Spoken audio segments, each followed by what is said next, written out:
Good morning. Happy Friday, everybody. James Rule, XRP Friday, June the 20th, 2025. Wow, we have a lot to tear down today. We're going to look at XRP millionaires.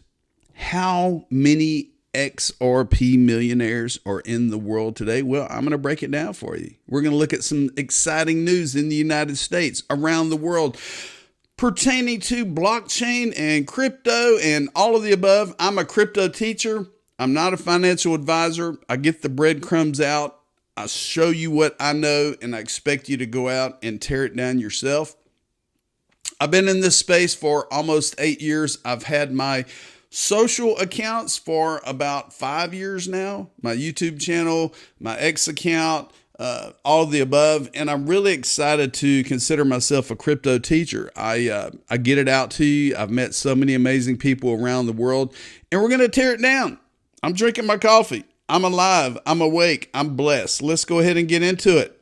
So yesterday, iTrustCapital, and we're going to talk briefly about them here in a second, posted this on X. Which crypto would you like to stake in your retirement account, asking for a friend?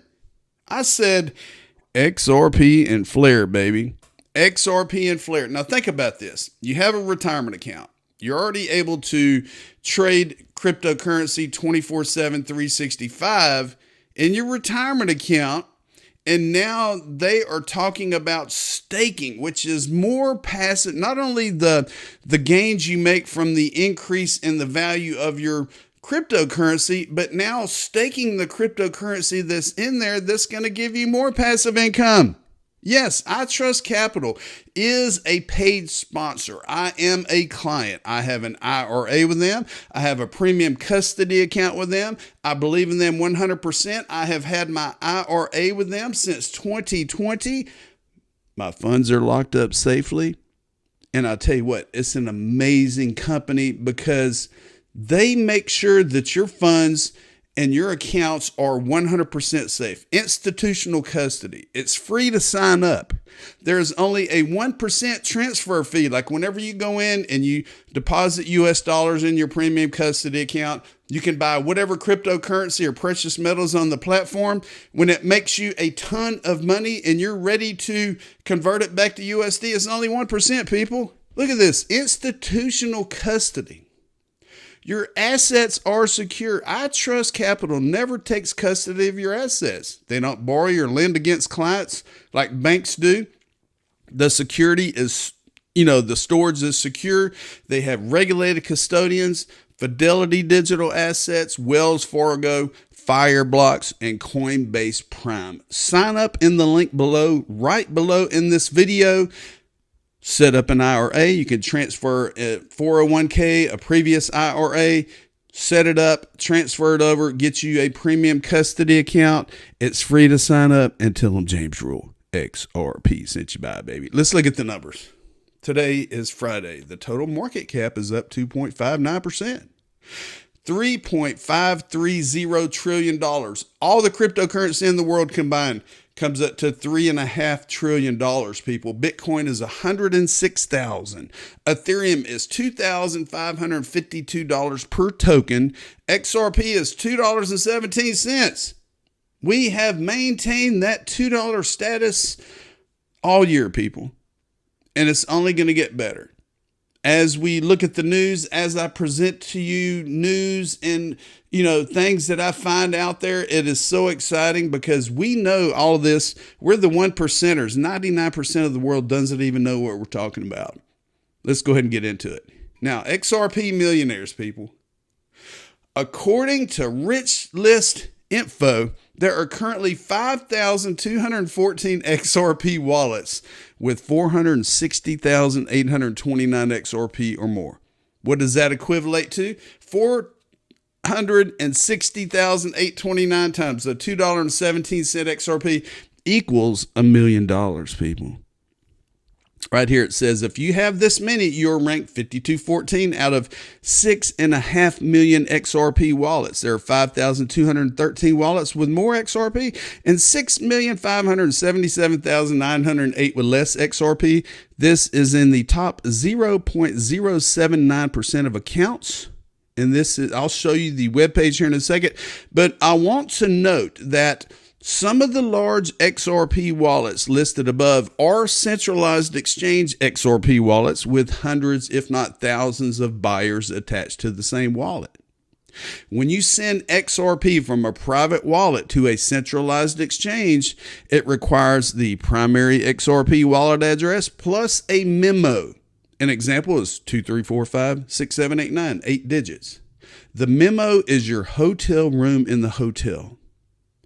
And you have to include your memo. If not, it's going to go to the primary wallet address. You're going to have to contact the exchange. Also, when you send XRP to a centralized exchange from your private wallet, only send 20 XRP. Send a test run to make sure that you did it correctly.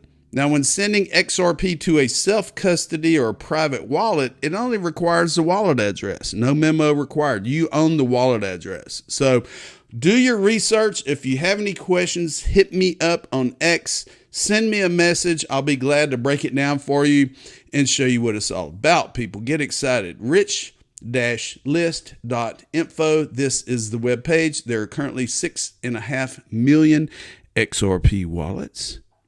Over here is the ranking search. You type in your wallet address or the amount of XRP you have. It breaks it down just like I broke down the XRP millionaires. You can go to current statistics, and it's going to show where you rank amongst the rest of the world. It shows the number of wallets. It shows how much XRP is in each wallet. It shows the percentages. It shows a number of accounts in those ranges. I mean, there's so much to tear down. The historic data. It shows all of the different wallets, the historic count, the purchases, the buys, all the above. And, it's just so exciting to have all these statistics to break down, because it shows you, if you go back and watch some of my videos in 2020, you're going to see, 700,000 XRP wallets. You're going to see maybe almost 1 million XRP wallets. You're going to see, what does it take to be a 10% or a 1%er and all the above. Right now, $2.17 XRP. Let me go back right here real quick. It requires you to have 460,000 XRP. That is a ton of XRP. When XRP gets to $20, whenever that happens, you're only going to need 50,000 XRP to be a millionaire. Whenever XRP gets to $50, whenever that happens, you're only going to need 20,000 XRP to be a millionaire, people. So the trick is to hold on. Yes, there are times when you need to take profits. You need to take care of your family. You need to take a vacation. You need to have fun. You need to reap the benefits of holding on for so long. But if you hold on like me and all the other OGs and the rest of the world have done for the past 7 or 8 years, you're going to ride those waves. You're going to go up and down and up and down. And eventually you're going to go higher and higher and higher. And how much is enough? Is $1 million is enough? Is $5 million enough? Is $10 million enough? Well, not financial advice, but if you hold on long enough, you are eventually going to get to that level, people. Let's look at some news. Mario Nawfal got this out yesterday, and it's kind of scary because it says 16 billion passwords leaked. Apple, Google, Facebook users exposed. This is horrible. It says what's being called the largest password leak in history has just been confirmed. 16 billion login credentials, many from major platforms like Apple, Google, Facebook, GitHub, and more are now exposed and circulating. It says the leak comes from 30 separate data sets. And I don't know the details of this. When you set a password, don't put your dog's name or your birthday or your address. Make sure you put numbers and letters and exclamation points and question marks and asterisks and, different characters and maybe different words mixed up within that password. You have to make it unique. You have to write it down, lock it up.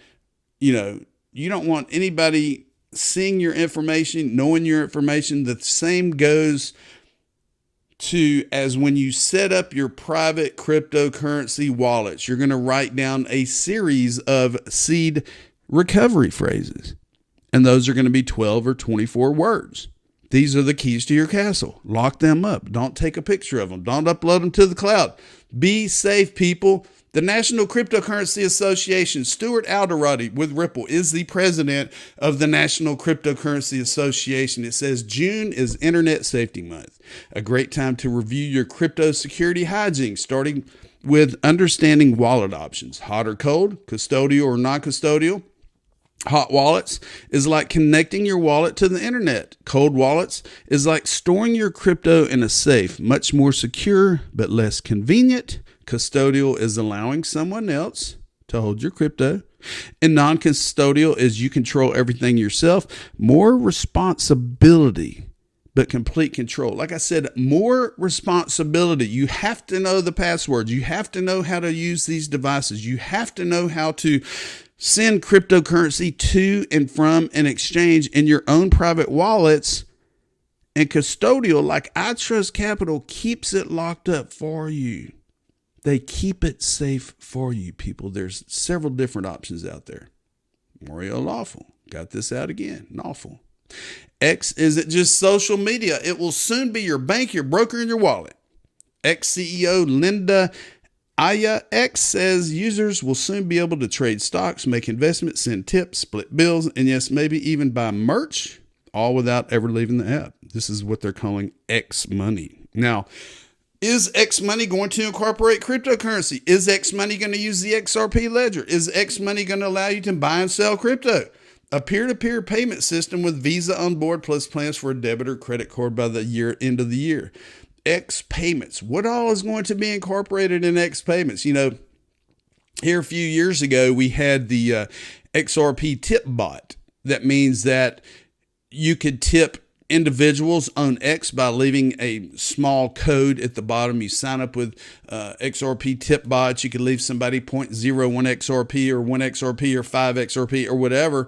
And it was pretty cool because, you know, they made a deposit into your wallet. It shows who sent you the XRP. You know, I could send XRP to somebody and it was fun. And that went away. But, you know, with X Money, there is no telling what we're going to be able to do on social media. And more news. We got Treasury Secretary Scott Bessent. Crypto is not a threat to the dollar. In fact, stablecoins can reinforce dollar supremacy. Check it out. There's a new book called King Dollar. A journalist who's followed Treasury for about 40 years. Yeah. And he talks about every time there was a narrative that the U.S. was going to lose reserve currency status, why it's never happened. Mm-hmm. And because crypto, that seems to be a threat to the dollar, doesn't it? I think it's the opposite. Oh, really? I think stable coins could reinforce dollar supremacy, because with stable coins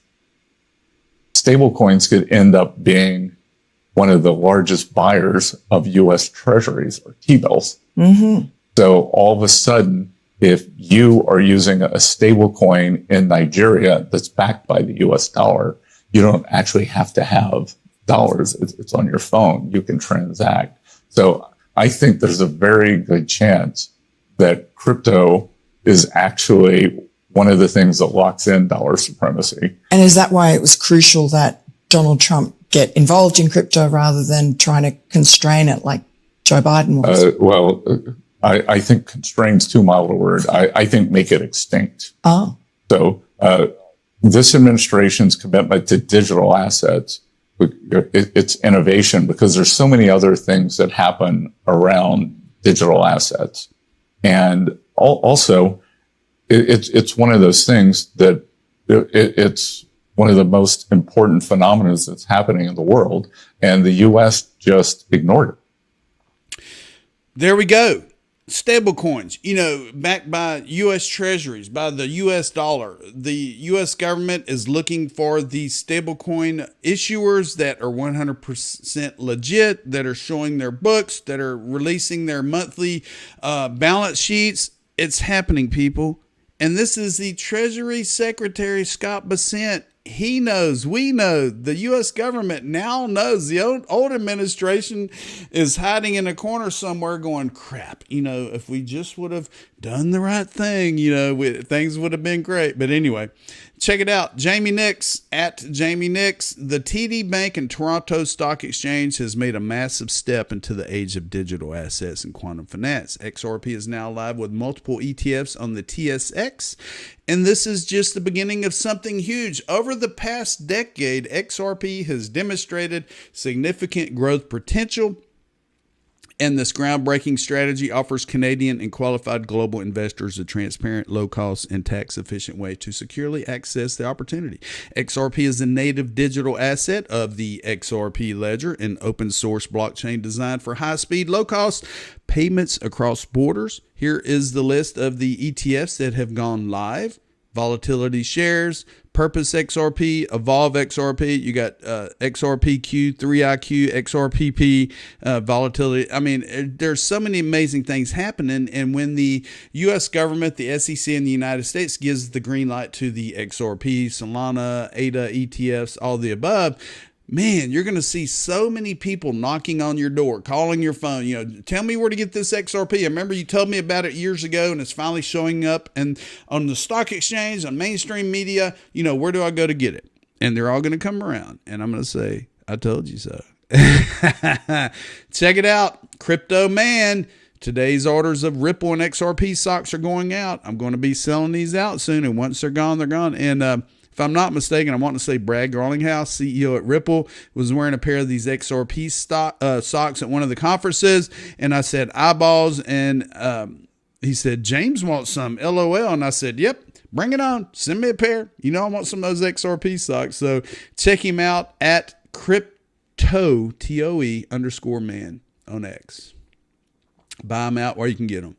Ripple and the SEC pressed Judge Torres to approve settlement ending XRP case. I'm not going to go into this in detail. It is a lengthy article, but you know what? The SEC and Ripple have agreed to end this case. Judge Torres was not happy with some of the documentation that was sent out, a week or two ago. So Ripple revamped their documentation, tried to be a little nicer, saying, look, Judge, we understand the old administration wasn't worth a crap, capricious and regulation by enforcement and all that stuff. And then hopefully, here a few days ago, they sent that letter back to the court to Judge Torres, and hopefully she reads through it, and hopefully, getting it out to the universe, she decides that, everything's good. Let's green light it. Let's get this thing over with. So we're just waiting. We're patiently waiting for this lawsuit to end.